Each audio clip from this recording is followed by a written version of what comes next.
Words. They don't just communicate thoughts.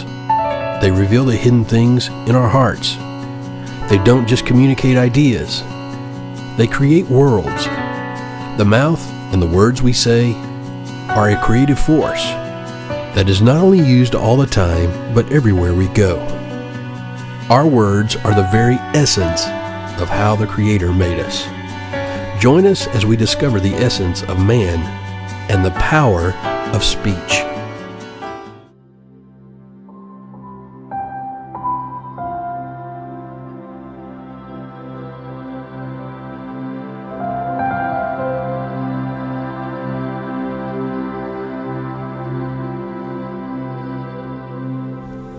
Hello, welcome to the Essence of Man, the Power of Speech. We are on day 146. Day 146, we're talking about primary focus.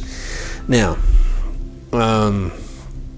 we've been talking about, over the last several days, almost probably 2 weeks, we've been talking about anger, scoffing, the factors in which speaking Lashon Hora is rooted, okay?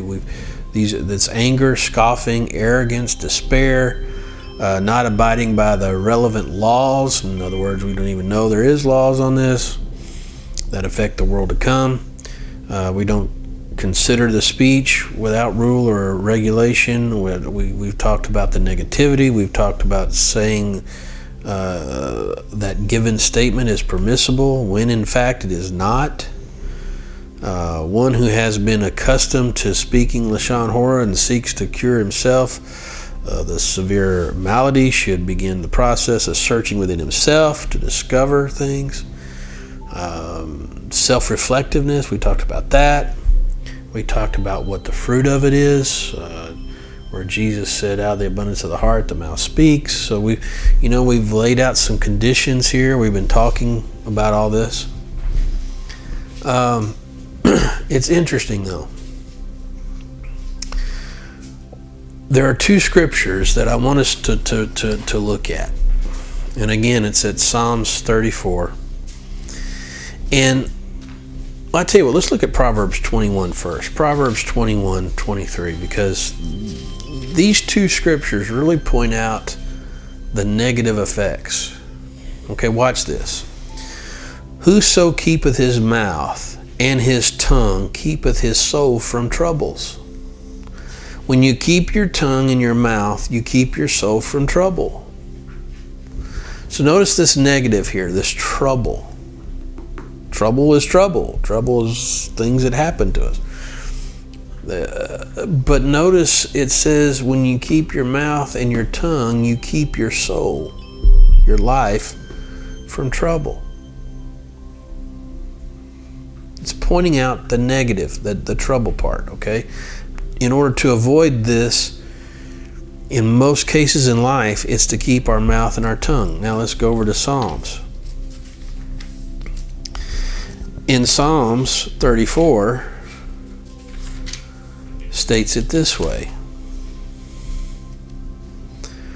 What man is he that desireth life and loveth many days? Talking about the eternal and the natural days, that he may see good. There's the positive. What is this that will cause me to see good in this world, in the world to come? Keep thy tongue from evil and thy lips from speaking guile.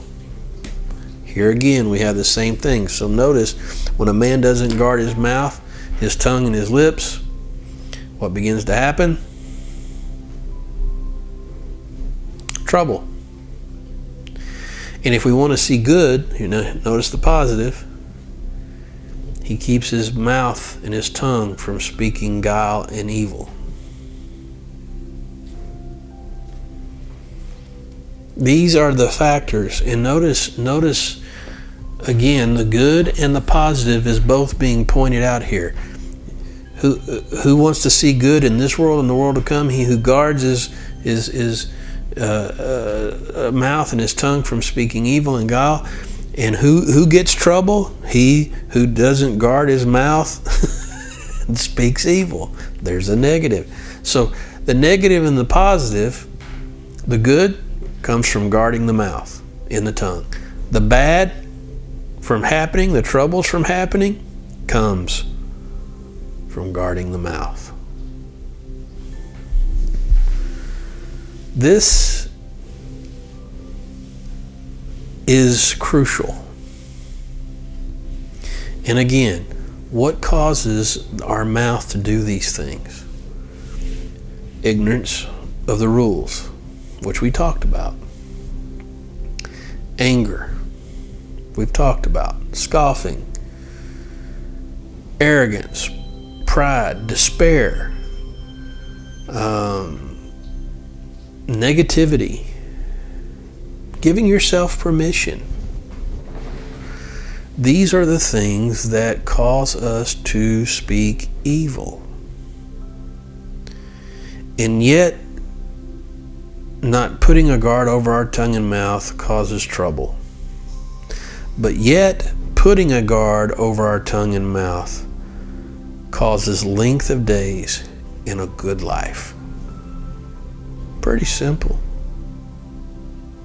Pretty simple. Yet, selfishness has a way of getting in the way. That's why it's important to love God with all our heart, mind, and soul, love our neighbor as ourselves. On these two commandments hang the law and the prophet, because all sin is a result of loving God less and loving people less. When we love God less, we sin. When we love people less, we sin. Because that's the selfish factor coming in play. And when selfishness comes in, we can be people who love to gossip. We can be people who love to talk evil. We like to stir up strife, like we talked about, I think it was yesterday, the gossip monger. We are the people who like to stir up stuff. We enjoy watching people, get messed up. That's kind of warped.